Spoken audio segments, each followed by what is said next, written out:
parle à cette terre. Tu as des oreilles et tu entends le son de ma voix. Tu te soumets au nom de Jésus. Tu reçois de Père au nom puissant de Jésus. Que ce fruit soit vu au travers de cette parole. Que l'ennemi n'épargne l'eau au nom de Jésus. Amen. Merci Seigneur de oindre davantage le oint, Seigneur, que tu t'es choisi ce matin. À la gloire de Dieu le Père. Amen. Nous recevons le ministre Aimé sous nos acclamations. À la gloire de Jésus. Amen.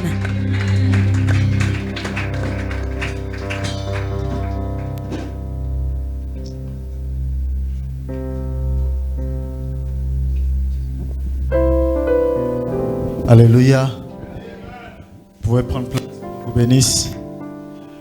Nous sommes encore ravis que vous soyez là ce matin. Vous avez honoré le Seigneur. Vous avez vaincu le sommeil. Et c'est un signe d'amour. Et ma prière, c'est que vous persévérez dans ça et que Dieu vous fasse du bien ce matin. Amen. C'est toujours un privilège, mais en même temps une lourde responsabilité de parler de la part du Seigneur à ce merveilleux peuple de Dieu, ce merveilleux peuple hébronite, assis dans les Écritures et aimant le Seigneur. Et nous bénissons le Seigneur pour le livre de l'Église, pour la vie du pasteur,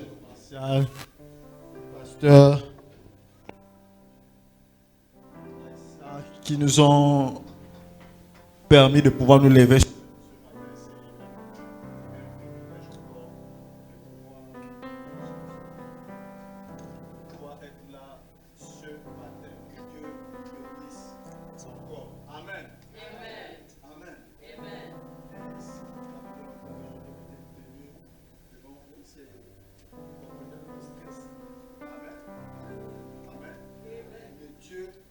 Dieu nous fera du bien ce matin. Amen. Et nous voulons démarrer rapidement ces moments. Nous voulons parler d'un thème. Nous voulons parler de l'onction pour les exploits surnaturels. Amen. Pour ceux qui nous rejoignent la première fois en ces lieux, pour ceux qui nous rejoignent la première fois dans cette église, le Seigneur nous a dit en début de cette année, il nous a dit pour nous 2023, c'est une année des exploits surnaturels. Amen.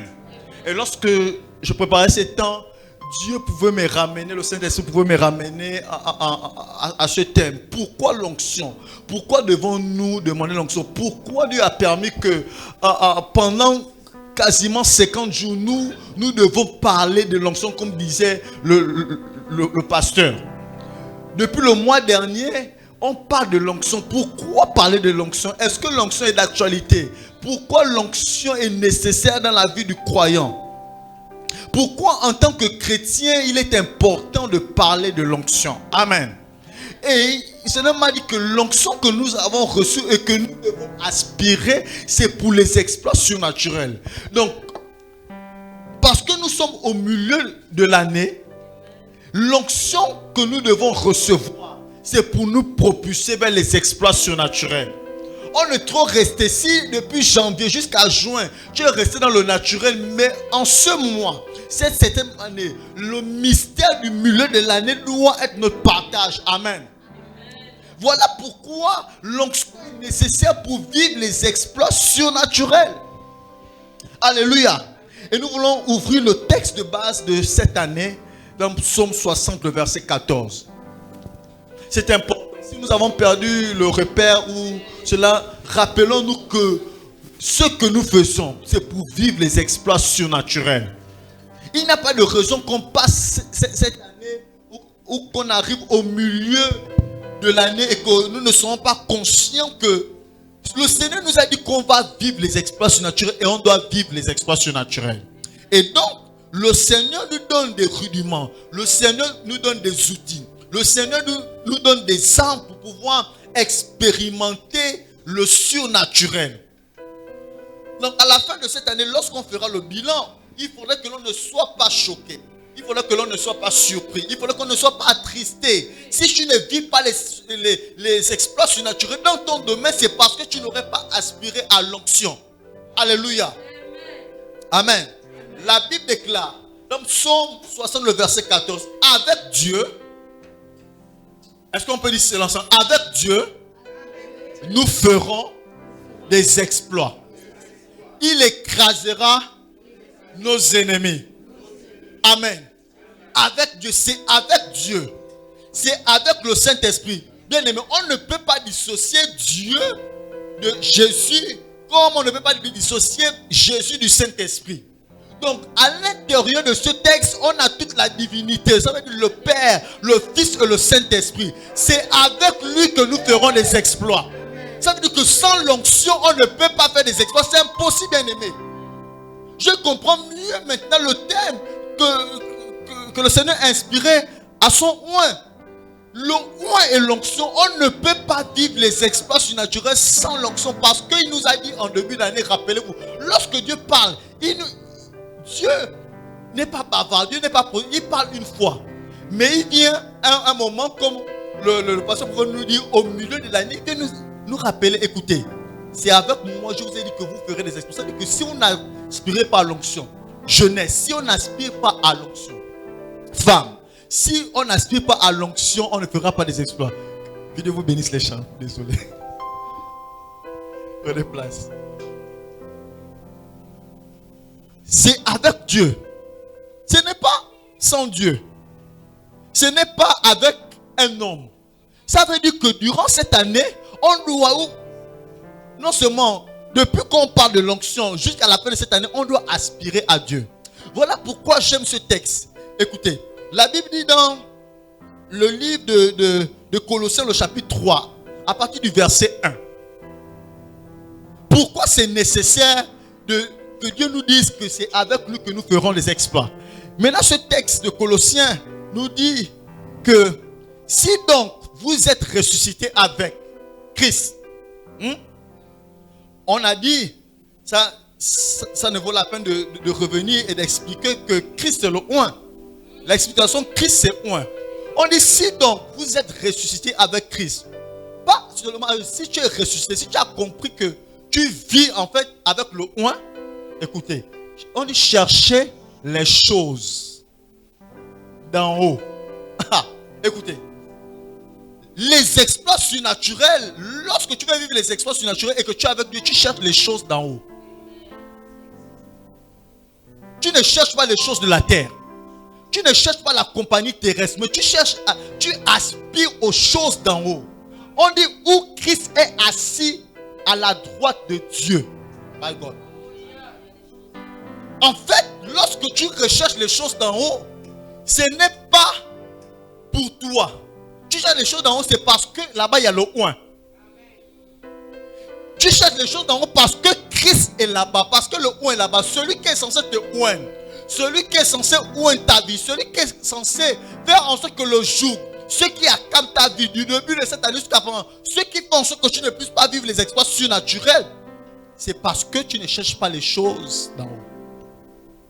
Donc, lorsque Dieu nous dit en début de cette année, avec lui nous ferons des exploits, mais Dieu est où? Dieu est dans les choses d'en haut. Il nous dit tout simplement, il parle.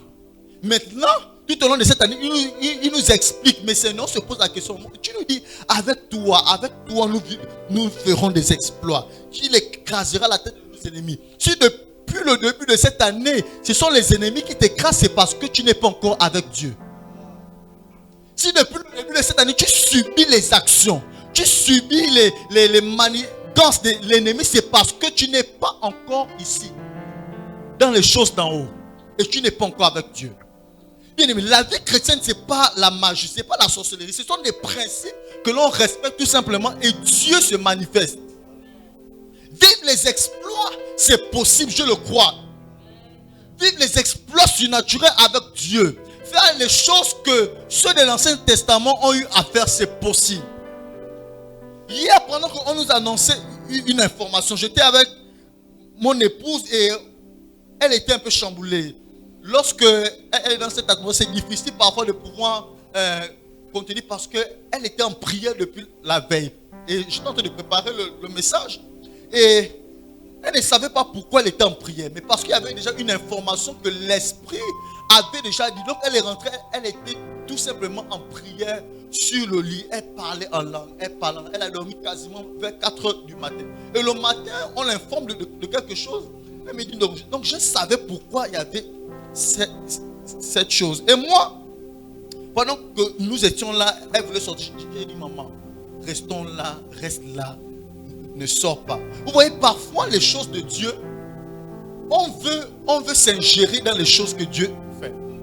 On veut prétendre aider Dieu. Mais alors que lui, lorsque tu es dans la recherche des choses d'en haut, c'est lui-même qui agit, c'est lui-même qui fait son œuvre. Parce que lorsque tu es avec lui, il te précède dans les choses. Lorsque tu es dans les choses d'en haut, lorsque tu es dans la recherche des choses d'en haut, c'est Dieu qui te précède. Et donc, à un moment, on s'est arrêté. J'ai dit que je ne vois rien dans mon esprit. Je n'arrive même pas à capter le sujet de prière. Bon, on va parler en langue pendant 2 minutes. Bien aimé, l'une des choses que le Saint-Esprit nous donne lorsqu'on est loin, c'est le parler en langue. Et c'est le langage des choses d'en haut. Voilà pourquoi tu dois aspirer au parler en langue. Tu dois aspirer au baptême du Saint-Esprit. Tu dois aspirer au langage. Dans la recherche des choses d'en haut, on ne parle pas le français. Tu ne m'as pas compris. Dans la recherche des choses d'en haut, là-bas, on ne parle pas le pounou. On ne parle pas le nzébi. On parle le langage du ciel. On parle le langage que le ciel comprend. Donc, ton intelligence demeure stérile. Que toi, tu ne comprends pas. Et donc, on s'est mis à parler. On s'est mis à parler pendant 2-3 minutes. Ça montait. J'ai dit, bon, voici le nom que j'écoutais. Et après, j'ai dit, voici ce nom. Et après, j'ai demandé à un frère qui a vécu la scène de plus près. J'ai demandé, est-ce que la personne là existe réellement? Les choses d'en haut, Dieu a le contrôle de tout. Donc il te révèle les choses que la terre, que ton intelligence ne sait pas. Il m'a confirmé, il m'a dit effectivement, la personne là s'appelle comme ça. Il a tel nom. Amen. Dans les choses d'en haut, lorsque vous recherchez les choses d'en haut, c'est le ciel qui prend le contrôle. Parce que la Bible dit que, la Bible nous montre que Dieu, non seulement il est omniprésent, il est omnipotent, il est omniscient. Donc il sait tout, il connaît tout. Ce que nous ne connaissons pas, lui il sait. Où nous n'étions pas, lui il sait d'avance. Les choses d'en haut, pourquoi recherchons les choses d'en haut? Tu ne connais pas ton avenir. La Bible dit qu'il a des projets pour nous de bonheur et non de mal. Il a pour nous un avenir plein d'espérance. Mais comment peux-tu aspirer à un avenir plein d'espérance sans la recherche des choses d'en haut? On a passé ici 24 heures d'ivresse, 24 heures de prière et d'adoration non-stop. Il y a eu des personnes qui n'étaient pas baptisées de l'Esprit, que le Saint-Esprit a baptisé. Il y a eu des personnes qui ont reçu des révélations. Il y a eu des personnes qui ont reçu la confirmation de certaines choses. C'est possible. Lorsque vous recherchez les choses, on n'est pas venu demander l'argent durant ces 24 heures. Nous n'étions pas venus demander le travail. On est venu demander juste quelque chose d'en haut. L'onction, où Christ est. Parce que la Bible dit c'est où Christ est assis. Mais si il est assis là-bas, ça veut dire que l'onction automatiquement, lorsqu'on cherche là-bas, c'est qu'on cherche Christ. Lorsque vous cherchez l'onction, vous cherchez seulement Christ. Amen. Verset 2. Pourquoi les exploits surnaturels? Pourquoi devons-nous vivre les exploits surnaturels? Dieu nous a promis ça. La Bible dit, affectionnez-vous aux choses d'en haut. Non seulement on aspire aux choses d'en haut, mais on doit aimer ça. On ne recherche pas les choses d'en haut une fois. Ce n'est pas parce que tu as fait 24 heures de prière non-stop que tu crois que tu es déjà en haut. Non. C'est plus tu t'affectionnes à ça que tu es loin. Plus tu t'affectionnes aux choses d'en haut, plus tu aimes l'onction, plus tu aimes la louange, plus tu aimes l'adoration, comme disait le pasteur, plus tu aimes son intimité. Oh my God, tu es transformé de gloire en gloire. La Bible dit, mais vous tous qui le visage découvert, contemplant comme dans un miroir la gloire du Seigneur. Nous sommes transformés de gloire en gloire, comme par le Seigneur l'Esprit. Lorsque tu recherches les choses d'en haut, lorsque tu es affectionné, lorsque tu affectionnes les choses d'en haut, tu es transformé de gloire en gloire pour vivre les exploits surnaturels. Ça vient seul. Donc si tu aimes encore le Congo, ça, si tu aimes encore la malice, on va voir ça parce qu'il y a des ennemis de l'onction. Le thème c'est l'onction pour les exploits surnaturels. Pourquoi tu ne vas pas vivre les exploits surnaturels? Je vais juste te donner juste quelques éléments, quelques principes. Il y en a plusieurs. Et le Saint-Esprit va toi-même te montrer que telle chose, tu ne vis pas les exploits surnaturels ou tu n'as pas encore l'onction, c'est parce qu'il y a ça dans ta vie. Parce qu'il y a ça, parce qu'il y a ça. Par la grâce de Dieu, le Seigneur va juste nous permettre de comprendre, nous donner trois éléments ou 4 qui font en sorte que nous ne verrons pas non seulement les exploits surnaturels, mais bien entendu, que nous n'avons pas l'onction encore ou que nous ne manifestons pas l'onction. Parce que l'onction vient nous capaciter. L'onction vient nous faire rentrer dans les exploits surnaturels. Ça va de soi. Tu ne peux pas vouloir aspirer aux exploits surnaturels sans pourtant aspirer à l'onction. Amen. Donc tu ne peux pas vouloir aspirer à l'onction sans pourtant être affectionné aux choses d'en haut. Les choses d'en haut, c'est quoi? C'est sa parole. Les choses d'en haut, c'est quoi? C'est sa présence. Les choses d'en haut, c'est quoi? Les choses d'en haut, c'est la prière. Les choses d'en haut, c'est le jeûne. Les choses d'en haut, c'est l'adoration. C'est la louange. Les choses d'en haut, c'est la piété. Les choses d'en haut, ce n'est pas venir à l'église seulement le dimanche et tu dis que tu vas vivre les espaces surnaturels. Mais lorsque j'ai lu ce texte, donc, attends. Je me pose la question, comment le Seigneur nous dit de rechercher? Vous savez, rechercher nécessite un effort. On ne dit pas chercher. Ça veut dire que tu as cherché, mais tu n'as pas trouvé, mais tu recherches encore. Donc ça veut dire que tu persévères dans le fait de chercher. Tu es venu prier une fois, tu n'as rien vu, et tu abandonnes, et tu dis que Dieu ne nous a pas dit qu'on vivra les expériences surnaturelles. Non, ce n'est pas le Dieu là. Mais il nous a dit rechercher les choses d'en haut. Ça demande de l'effort. Ça demande de la privation. Ça demande du sacrifice. Ça demande ton temps. Ça demande de la sueur. La Bible nous dit qu'alors que Jésus était à Gethsemane, Gethsemane c'était l'endroit où on pressait l'olive. C'était l'endroit en réalité où l'onction se pressait. Mais à cet endroit-là, la Bible nous dit que dans cet endroit, la Bible dit que Jésus, lorsqu'il pria, sa sueur se transforma en grumeaux de sang. Et je comprends mieux qu'à Gethsemane, pasteur, où il y a l'onction, notre sueur doit être transformée en grumeaux de sang. On doit plus rechercher. Tant que ta sueur ne se transforme pas en grumeaux de sang, tu ne vas pas bénéficier de l'onction. Parce qu'à Gethsemane, c'est l'endroit où on pressait l'olive. C'est l'endroit où on pressait l'olive. C'était le lieu où l'onction était papa. Mais c'est à cet endroit où Jésus décide d'aller prier. C'est le où il décide de repartir là-bas au lieu de l'onction. Parce que déjà pour avoir l'onction naturellement, du moins pour avoir l'huile, l'huile qui symbolise l'onction, on doit presser, ça nécessite un effort. Donc là, la recherche des choses d'en haut, bien aimé, il faudrait transpirer. Il faudrait que ta chair ressente les douleurs de l'enfantement. Tu es venu lundi à l'église. On te dit de revenir mardi. Tu es fatigué. Mercredi, tous les jours à l'église. Bien aimé, le royaume n'est pas. Je prie que le Saint-Esprit ouvre notre intelligence. Dans le royaume, c'est la recherche. La Bible dit même encore, recherchez premièrement le royaume des cieux. Dans le royaume des cieux, on ne cherche pas tout simplement, on recherche. Ça veut dire que ça nécessite la persévérance. Si on veut accéder, on va arriver aux expériences surnaturelles, il faudrait rechercher. À part si tu as décidé de vivre naturellement, tu as décidé que ta vie, tu n'as pas ras-le-bol, tu n'en as pas marre de rester au même poste. Tu n'en as pas marre de de vivre les mêmes situations. Tu n'en as pas marre de voir toujours ta famille dans cet état. Tu n'en as pas marre de voir ton enfant dans cet état. Tu n'en as pas marre de voir ton église dans cet état. Toi-même, tu n'en as pas marre de ta propre vie, des situations de ta propre vie. Demeure naturellement. Mais nous, on veut aspirer à l'onction. On va transpirer. S'il va dormir ici durant toute l'année, on va dormir.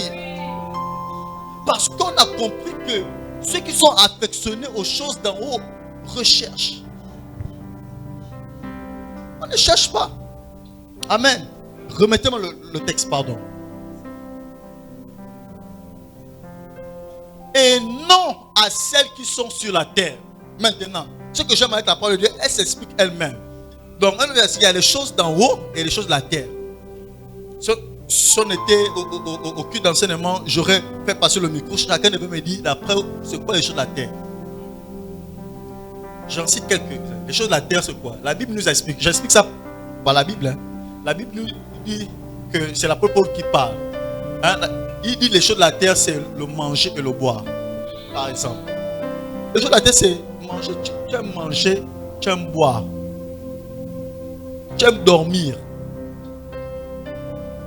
Les choses de la terre, c'est ce qui semble pour toi vital, mais qui ne concerne pas. Parce que le manger et le boire, si tu ne manges pas, si tu ne bois pas, à coup sûr, ta chair sera affectée. Mais l'apôtre Paul nous explique en réalité que le manger et le boire, c'est bien, mais c'est nécessaire pour peu de choses. Donc, affectionnons-nous aux choses d'en haut. Les choses de la terre, c'est quoi? C'est les habitudes. Ce sont les réseaux sociaux. Les choses de la terre, c'est quoi? C'est que tu aimes le travail plus que Dieu. Les choses de la terre, c'est quoi? C'est que tu aimes ton école plus que Dieu. Après ça, est-ce que... Faisons juste une juxtaposition. Lorsque tu vas mourir, pour mieux comprendre les choses de la terre, est-ce que tu vas travailler là-bas? Est-ce que tu vas partir avec ton travail? Lorsque tu vas mourir, est-ce que tu vas partir avec ton argent? Est-ce que tu vas partir avec tes habits? Est-ce que tu vas partir avec ton enfant? Est-ce que tu vas partir avec ton époux, ton mari ou bien ta femme? Qu'est-ce que tu pars? Du moins avec quoi tu parles? La seule chose qui parle, la Bible nous dit, c'est ton âme. C'est-à-dire que les choses d'en haut se recherchent dans l'esprit. La chose qui part, celle qui est plus importante, la chose qui c'est ton esprit qui repart vers, c'est là-bas. C'est là-bas, c'est ton esprit, ton âme qui sera jugée. La manière que tu aurais entretenu ton âme, ton esprit sur terre, c'est celle-là qui se présente devant nous. Ce n'est pas ton corps physique. Ce n'est pas ton corps physique. Vous avez lu la parabole de l'homme riche et de Lazare. Est-ce que vous croyez que c'est son corps qui était parti? Lorsque Jésus dit cette parole, non. C'est juste que l'homme riche voit Lazare dans le sein d'Abraham, mais c'est son esprit qui est là-bas. Donc, il reconnaît, ça veut dire que notre esprit porte une identité. Notre esprit a une image. Donc, la manière que tu auras nourri ton esprit, c'est ce qui va se présenter devant Dieu. Et donc, lorsque Dieu ne va pas reconnaître ça, parce que ton esprit ne sera pas transformé en la même image, donc à coup sûr, soit tu seras dans le sein d'Abraham ou tu seras dans le séjour des morts. Parce que là-bas, chacun va dire, bon, moi je reconnais telle personne, celui-là, il aimait seulement dormir, il aimait seulement voler, il aimait seulement, bon, moi je le reconnais, viens dans le séjour des morts. Bon, celle-là, elle recherchait beaucoup les choses d'en haut. C'est sans discussion, toi, va dans le sein d'Abraham, jusqu'à ce qu'on puisse attendre le jugement dernier. Donc, pour ceux qui vont mourir, d'autres vont partir dans le sein d'Abraham et d'autres vont partir dans le séjour des morts. Amen. Les choses de la terre. Chacun de nous, on connaît. Ce qui est bien, c'est que la Bible dit que Dieu a mis en nous la pensée de l'éternité. Chacun de nous, on sait. Que tu sois chrétien ou pas, tu sais que ça là, sur les choses de la terre, c'est tout est vanité, comme dit l'Ecclésiaste. Tout est vanité. Et donc, cherchons les choses d'en haut. Cherchons l'esprit, cherchons. Les choses d'en haut, c'est quoi, bien aimé? C'est dire que tu dois gagner une âme. Ça ne te fait pas mal que tu es assis à côté d'une chaise vide et que durant toute la semaine, tu n'as même pas évangélisé quelqu'un. Tu n'as même pas invité quelqu'un. Tu n'as même pas exhorté quelqu'un. Tu n'as même pas donné ton offrande. Tu n'as même pas fait du bien à quelqu'un. Ça te fait pas mal. Les choses d'en haut. Les choses d'en haut coûtent. On recherche ça. Les choses d'en haut s'apprennent. Les choses d'en haut s'apprennent. Les choses d'en haut, ne croyez pas que en venant le dimanche juste que ou bien vous allez dormir directement, vous allez découvrir. Les choses d'en haut recherchent. Ça veut dire qu'il y a des personnes qui sont là pour creuser, pour sonder les Écritures, pour vous faire sortir les mystères des choses d'en haut et pour vous communiquer cela. Et toi-même aussi, les choses d'en haut, tu dois aspirer à prendre ça. On ne peut pas seulement apprendre les choses d'en haut le dimanche.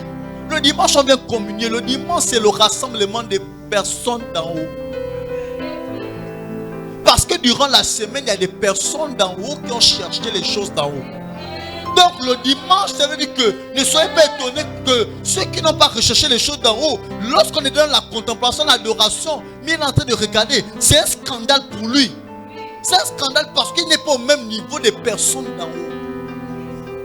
Ne soyez pas étonnés, mais ce n'est pas un jugement. Dans les choses d'en haut, Dieu te presse. Il t'apprend les principes. Il te dit que en réalité, lorsque tu dois venir au rassemblement des personnes d'en haut, tu dois venir tôt. Parce que lui sait qu'il est déjà là, il honore toujours à un rendez-vous. Il n'est jamais en retard. Et donc, lorsque tu es obéissant aux choses d'en haut, tu sais que tu ne dois pas venir après le chef. Tu dois venir avant le chef pour accueillir le chef. On n'apprend pas ça seulement en enseignant comme ça. On apprend ça en recherchant les choses d'en haut. Donc, on va plus s'exercer à rechercher les choses d'en haut. Et pendant qu'on était au 24 heures du livre, je me questionnais sur plusieurs jeunes. Le Saint-Esprit m'a dit, cherchez-moi, cherchez l'onction. Et les choses qu'on a parlé, on se rend compte qu'on a parlé, on amène même les choses de l'école même, le développement personnel ici pour essayer de motiver les personnes. Mais ça ne marche pas. Je me suis rendu compte que ça ne marche pas. On va chercher les choses d'en haut, jeunesse. On va chercher les choses d'en haut, les femmes. On va chercher les choses d'en haut, les hommes. On est fatigué de motiver les gens. On n'est pas un club de motivateurs. On est une église, un rassemblement de personnes d'en haut.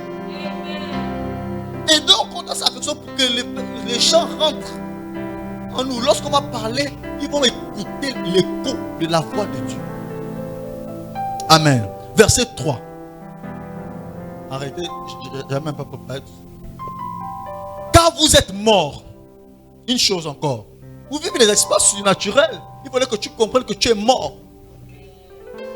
Car vous êtes morts. Et votre vie est cachée avec Christ en Dieu. Votre vie est cachée avec le oint. Mais où? Dans celui qui a dit, avec Dieu, vous ferez des exploits. Ça veut dire que lorsque Dieu dit qu'avec lui on fera des exploits, ça veut dire que, écoutez, il y a deux notions. On dit Christ est où? Et en Dieu. Ça veut dire que lorsqu'on cherche l'onction, on cherche Jésus. Ça veut dire qu'on trouve le Dieu qui a dit qu'avec lui on fera des exploits.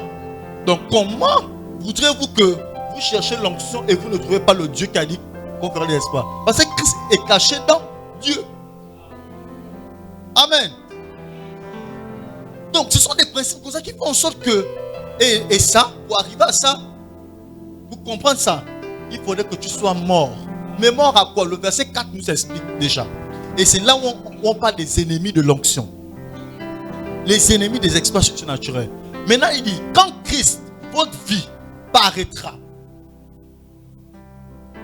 alors vous paraîtrez aussi avec lui dans la gloire. Lorsque Christ, votre vie, lorsque tu auras compris que ta vie ce n'est pas la recherche des choses de la terre, Christ c'est ta priorité. On dit Christ ta vie. Ça veut dire que tu prends soin de ta vie. Explication simple. Lorsqu'on parle de ta vie, ça veut dire que tu prends soin de ta vie, tu prends soin non seulement de ton intérieur, mais tu prends soin de ton corps. Quelles sont les personnes qui sont arrivées ici sans se laver? Bon, personne, je suppose. Parce que le matin, tu t'es regardé, tu as dit non seulement je dois prendre soin de mon corps en me lavant, en me parfumant, mais aussi lorsque je prends soin de mon corps, c'est pour que les personnes m'admirent. C'est pour que les personnes... Donc, lorsque Christ, ta vie, on dit lorsque Christ, ta vie, Christ, ta priorité va apparaître sur toi, les gens vont t'admirer. Tu seras visible auprès de Dieu, auprès des hommes. La Bible dit alors vous paraîtrez. Donc, lorsque la vie de Christ est en toi, lorsque l'onction de Dieu est en toi, lorsque l'onction de Dieu apparaît dans ta vie, première chose que l'onction fait, c'est que tu parais aussi avec Dieu d'abord. Ça veut dire que Dieu se plaît à pouvoir régner avec toi. Ça veut dire que Dieu se plaît à pouvoir être avec toi dans les exploits surnaturels. Parce qu'il a dit c'est avec lui. Les exploits, ce n'est pas pour toi seulement. Mais Dieu se plaît de dire qu'avec moi, ça veut dire que tu vas vivre les exploits. Tu vas marcher dans les exploits. Ton sourire sera mon sourire. Lorsque tu vas écraser la tête de tes ennemis, lorsque tu vas écraser ceux qui t'accablent, tu seras avec moi. Tu ne seras pas seul. Parce que c'est là où on apparaît dans sa gloire. Et le verset 5 maintenant de Colossiens 3 nous explique ceci. L'une des choses qui font en sorte que la gloire de Christ n'apparaît pas dans nos vies, ou Christ n'apparaît pas dans nos vies, c'est parce que la Bible dit, faites donc mourir les membres qui sont sur la terre.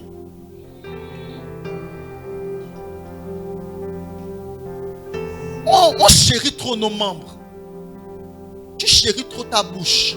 Tu chéris trop tes oreilles avec Netflix, ta bouche avec le Congossa, ta bouche avec le Coméra.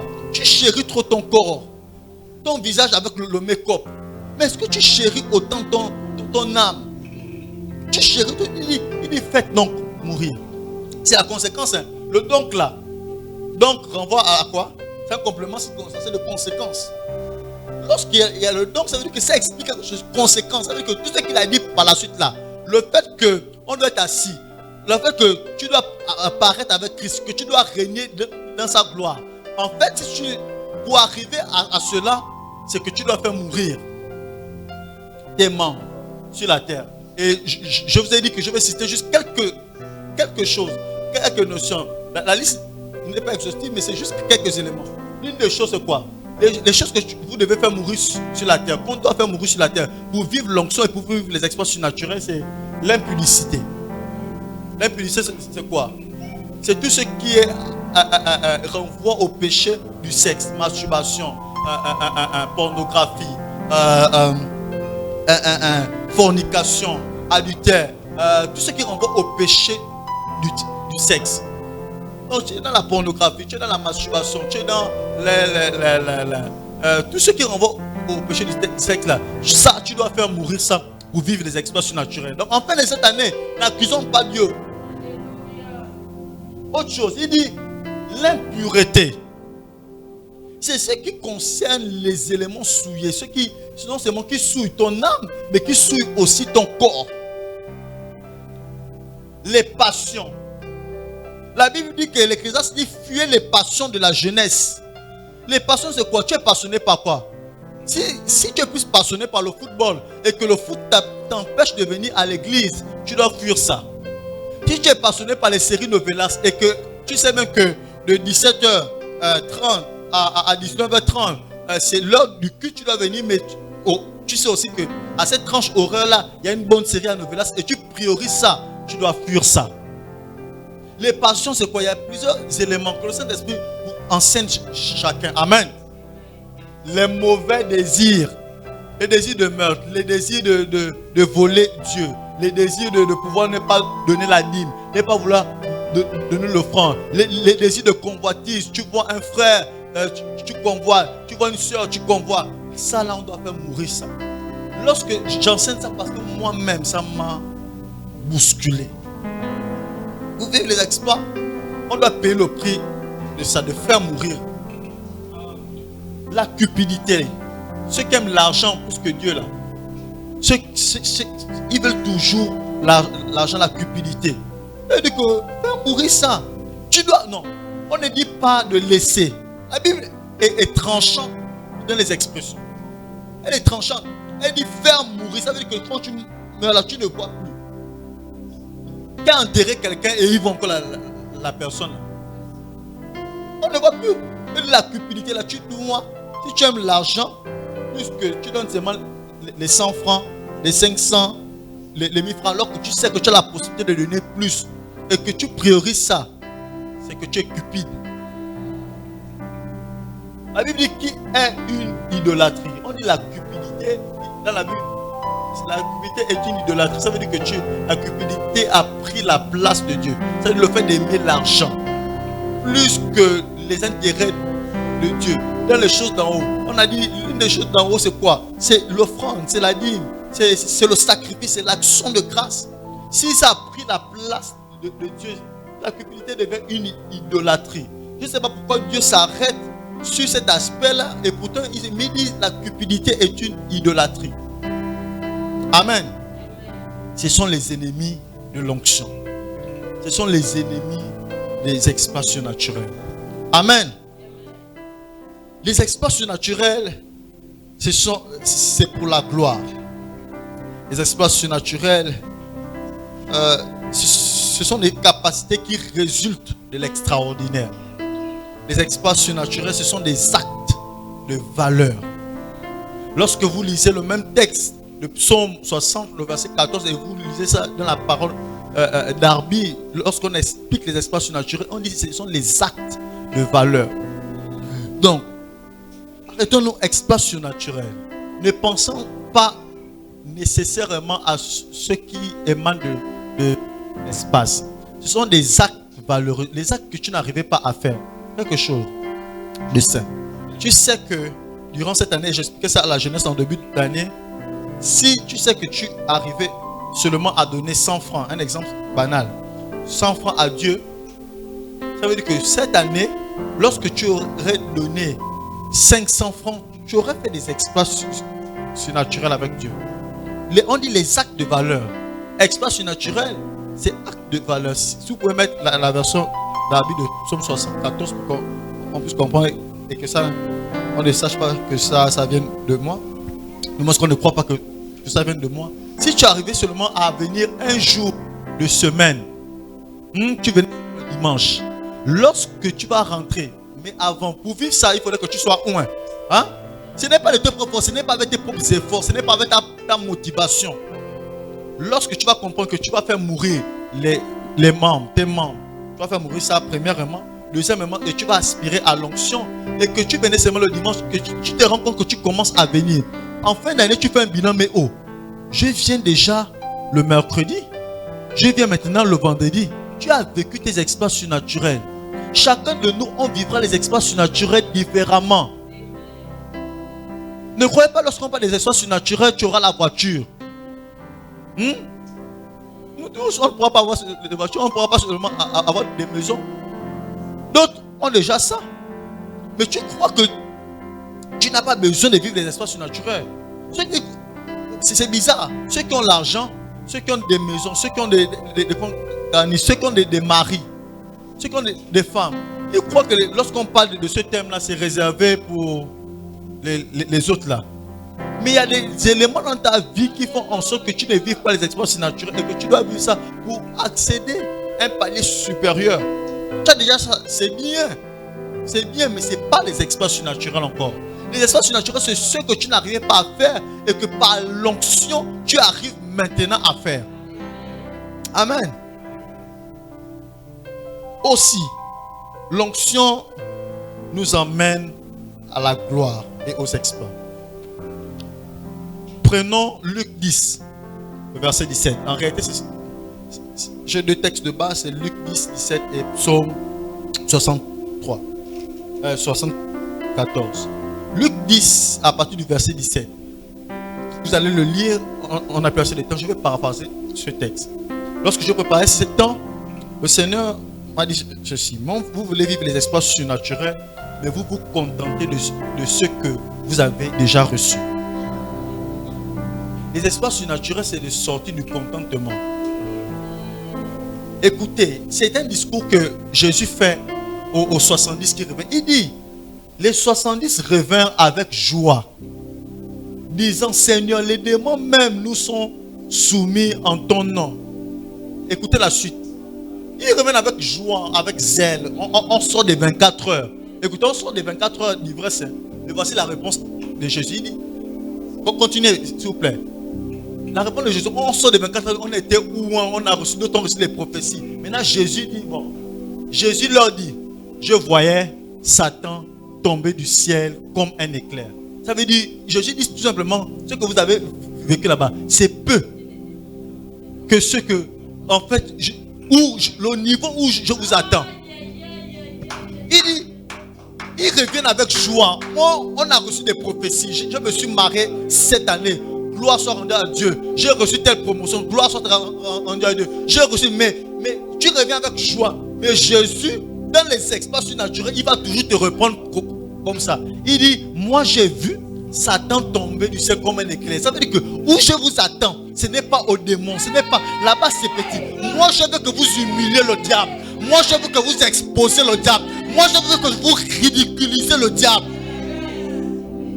Les expériences surnaturelles, ce n'est pas le contentement. Les expériences surnaturelles, ce n'est pas juste bénéficier un peu de dimanche, un peu d'onction, un peu de miracle, un peu de dîme, un peu de prospérité financière, une augmentation de 30 000 sur ton salaire. Et tu crois que tu as vécu les expériences surnaturelles? Non, je suis dit, moi j'ai vu Satan tomber du ciel comme un éclair. Donc le but de Dieu, le but de Jésus, c'est avec l'onction, c'est de ridiculiser le diable à chaque fois. Voilà pourquoi c'est une aspiration continuelle. C'est normal. Maintenant, la suite du verset. Il dit, voici, je vous ai donné le pouvoir. Je vous ai donné le pouvoir de marcher sur les serpents. Il dit, après que vous avez, les démons soient chassés, vous avez guéri les personnes, maintenant, je vous accorde encore autre chose. Ça veut dire que toutes les fois que vous revenez des missions, ou vous revenez d'un exploit, il vous accorde un pouvoir supérieur à ce que vous avez fait. Il dit maintenant, voyez, c'est maintenant, regardez, c'est maintenant là, je vous ai donné le pouvoir de marcher sur les serpents. Maintenant, il dit les démons, c'est bien.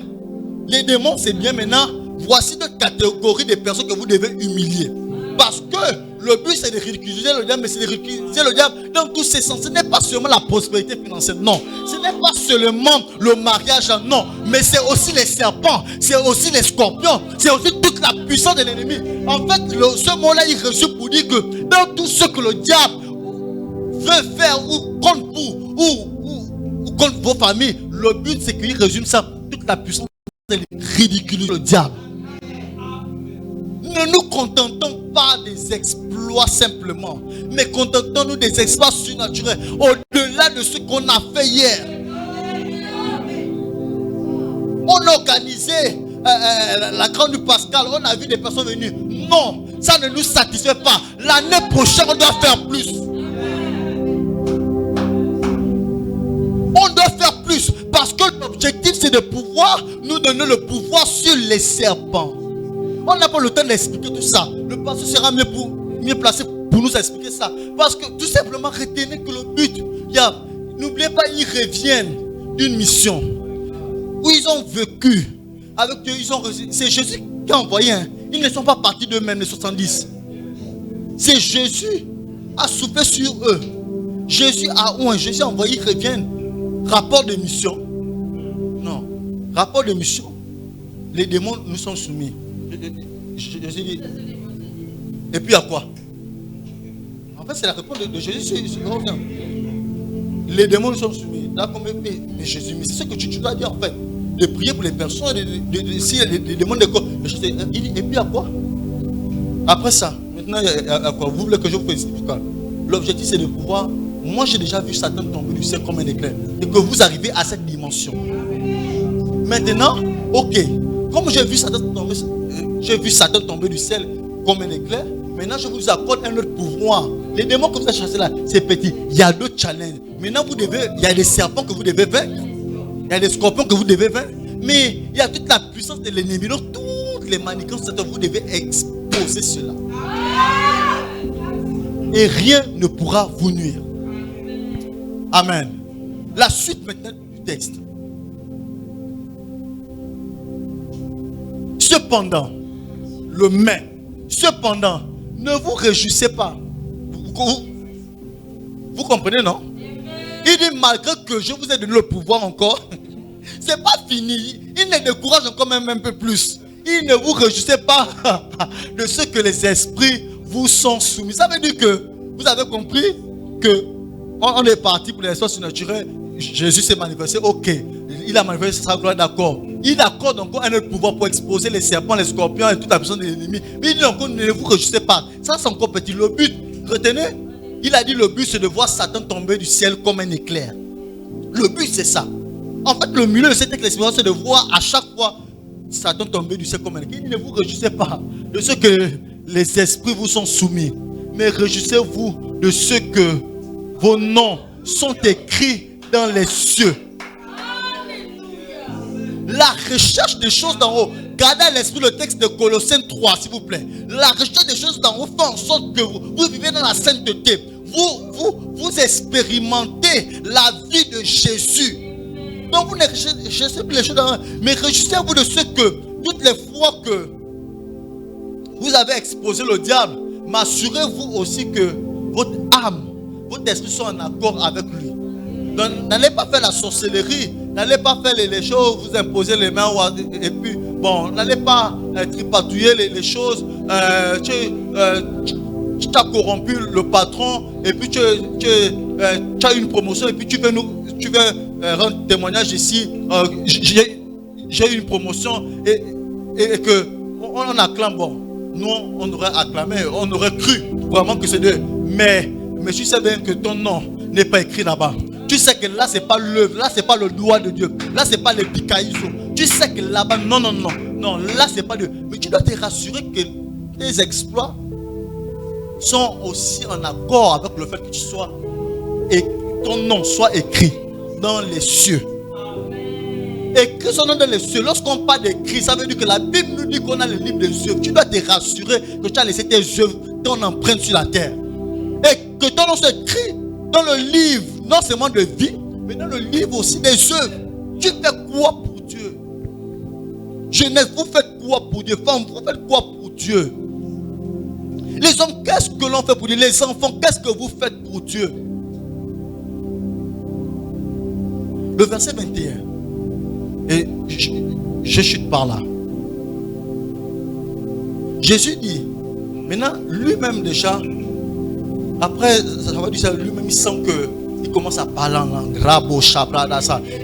Il dit, en ce moment même, Jésus tressaillit de joie par le Saint-Esprit, par l'onction.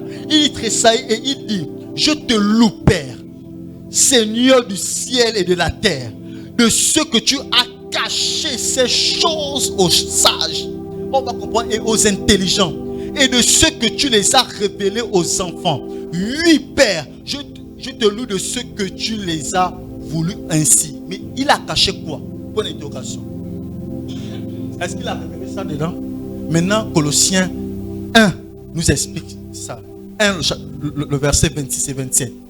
Il dit, Jésus loue le Seigneur de ce qu'il a. Il a caché ça aux sages. Mais qu'est-ce qu'il a caché? On va comprendre que dans ce texte, on parle du point. La Bible dit, comme suivez-moi. Je sais que je vous amène vite, mais suivez-moi s'il vous plaît. Ne me laissez pas. Colossiens 1, à partir du verset 26. La réponse, on trouve la réponse ici. Il dit, je te loue, j'ai caché ça, mais il dit, le mystère caché de tous les temps. Le mystère caché de tous les temps et dans tous les âges. Il a caché ça aux intelligents, non? N'est-ce pas? Et aux sages. Le mystère caché de tous les temps et de tous les âges, mais révélé maintenant, aujourd'hui même. Vous avez été ignorant hier. Le texte là, il dit maintenant, je vous révèle ça. Maintenant, assez simple. Maintenant, écoutez la réponse. Qu'est-ce qu'il a caché? À qui Dieu a voulu faire connaître. Dieu, l'objectif de Dieu, c'est de nous faire connaître ça. Quelle est la glorieuse richesse de ce mystère qu'il a caché parmi les païens? les incirconcis, les personnes qui ne connaissent pas Dieu, les personnes sans Dieu. Savoir, il explique que ce qu'il a caché, c'est Christ en vous, le oint en vous, l'espérance de la gloire. Ce qu'il a caché et que Hébron bénéficie, c'est d'être oint. C'est d'être loin pour vivre la gloire, pour vivre les espoirs, pour expérimenter, pour espérer aux exploits surnaturels. C'est Christ en vous, c'est Christ en nous, c'est Christ en moi, l'espérance de la gloire. Ce qu'il a caché, il explique, il a caché ça aux intelligents, il a caché ça aux saints, aux sages, il a caché ça aux mathématiciens, il a caché ça aux cartésiens, il a caché ça aux incrédules. Il a caché ça aux religieux. Mais à nous, à chacun, pour expérimenter la gloire, pour expérimenter ce que, pourquoi il a semblé décourager les disciples lorsqu'ils sont revenus. Il dit, il a tressailli. Mais c'était une révélation. Lorsqu'on dit tressailli, ça veut dire que c'était tellement spontané. Il a tressailli. Il a rabochabladassé. Il s'est rendu compte, mais le Saint-Esprit veut me donner une chose. Mais pourquoi j'ai dit cela aux disciples? Pourquoi j'ai semblé les décourager? Mais il a dit qu'il a tressailli.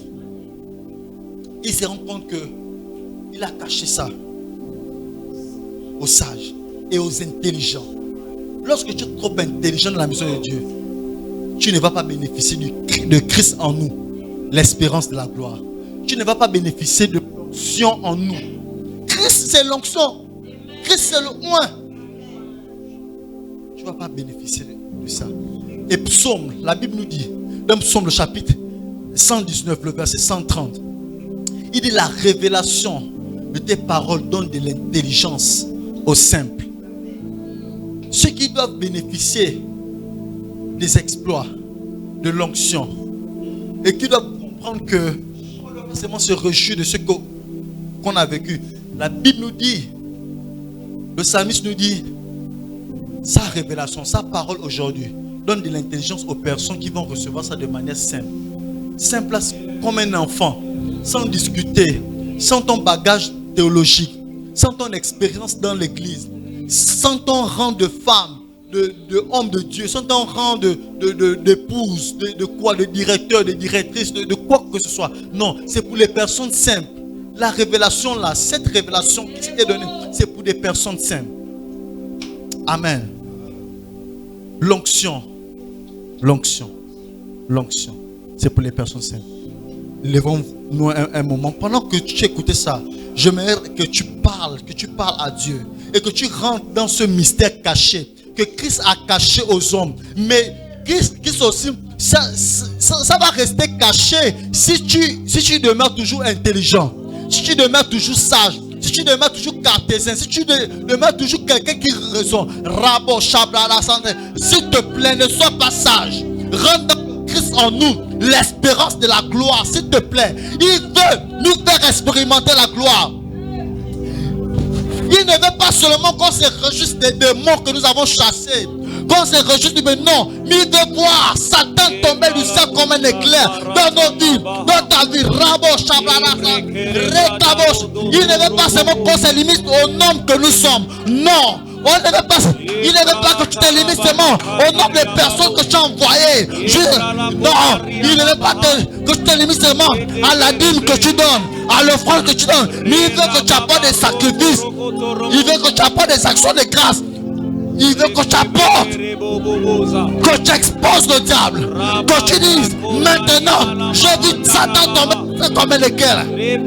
Rabachak, Rabosa, Rakopa Sabrede, Rikabosa, Regerebosa. Jésus tressaillit. Je ne sais pas qu'est-ce qui nous est en toi, mais moi je suis en train de tressaillir. Reba Shabala, Rikabosaba, Rekarabashabala, Rekete Sobraide, Rikalabasha, Mazubasa. Oh, c'est un mystère, bien aimé. L'onction est un mystère. Avoir Christ est un mystère. Le roi nous est un mystère. Que l'on doit percer. Que l'on doit percer tout au long de ce mois. Tout au long de cette année. On doit percer l'onction. Le mystère de l'onction, le mystère du roi, le mystère de Christ en nous l'espérance. La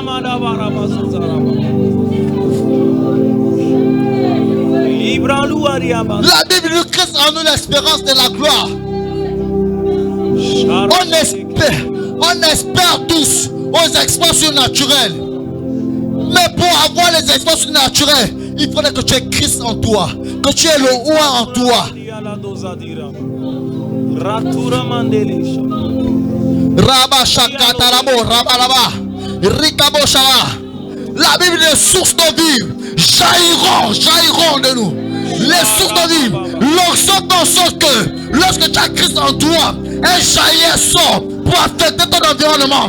Et la Bible déclare dans le livre d'Ézéchiel, il y a la vision du torrent, il y a des eaux, qui sortent du bas de la porte. Il faudrait que ces fleurs d'eau vive qui sont en toi, parce qu'il y a Christ en toi, ça doit jaillir. Et la Bible dit que nous sommes le temple de Dieu.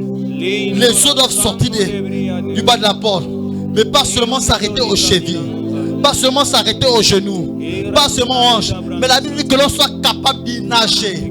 On doit nager dans cette onction.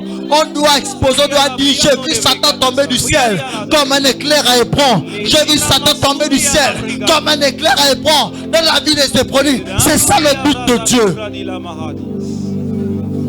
Le but de Dieu, c'est de voir Satan tomber du ciel, mais aussi que nos noms soient inscrits dans le livre. Si tu n'as jamais reçu Jésus-Christ, tu n'as jamais fait la paix avec lui. Le but de Dieu, c'est qu'il t'accorde les exploits, mais c'est aussi que tu sois sauvé. Si tu n'as jamais connu Jésus-Christ, lève ta main, s'il te plaît. Je veux bénéficier de ce qu'on a dit ce matin. Il n'y a qu'en Jésus que tu peux bénéficier de cela. Lève juste ta main. Si tu n'es pas rassuré que ton nom soit écrit là-bas, lève juste ta main. Rekabo Shabra Idisa. Rakabo Sababama. Je sais je triomphe. Rekabo Shababama Rabo Sabra Idegaba. Rekamama Raba Sharaba. Ce n'est pas le temps de venir à l'église. Oh, qui fait que tu sois sauvé. Mais c'est Christ Jésus en toi. Lorsque tu l'expérimentes, on n'a plus besoin de t'exhorter pour venir. On n'a plus besoin, lorsque Christ en toi, tu vis le ciel. Viens devant, viens devant. Viens devant si tu n'as jamais reçu Jésus. On va t'aider à le faire. Rabba Shabra Isara. Rakabama Rabba Sharaba. Je sais que Rababa Rabba Shanterebo Sabraide. Rakabo Shadaraba. Si nous sommes tous sauvés, gloire à Dieu, m'aspire à ce que le mystère caché de tous les temps, mais que Christ a révélé à Hébron, soit ton partage. Rabba Sharaba. Invitez le pasteur Martial afin que ce mystère, que nos yeux soient ouverts sur ce mystère.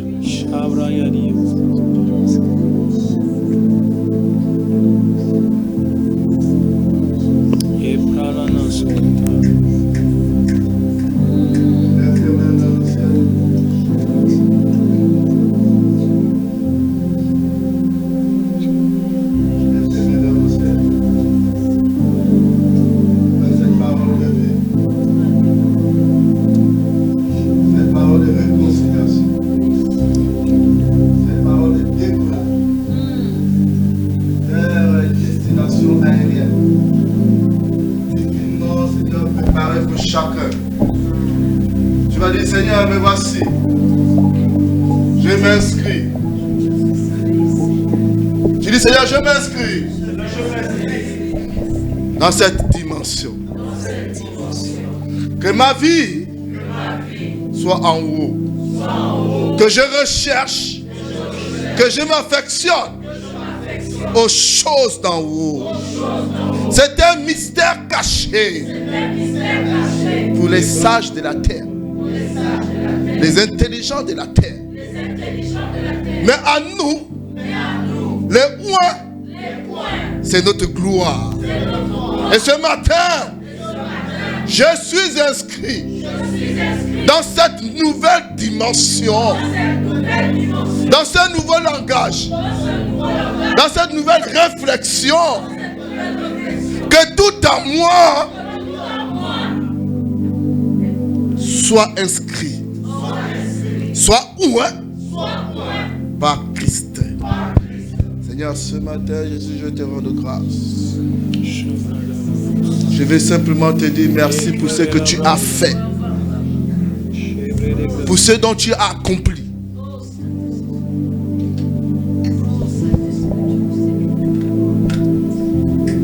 Quelle grâce ce matin. Voir une nouvelle génération, un nouveau peuple, avec une nouvelle manière de parler et d'agir.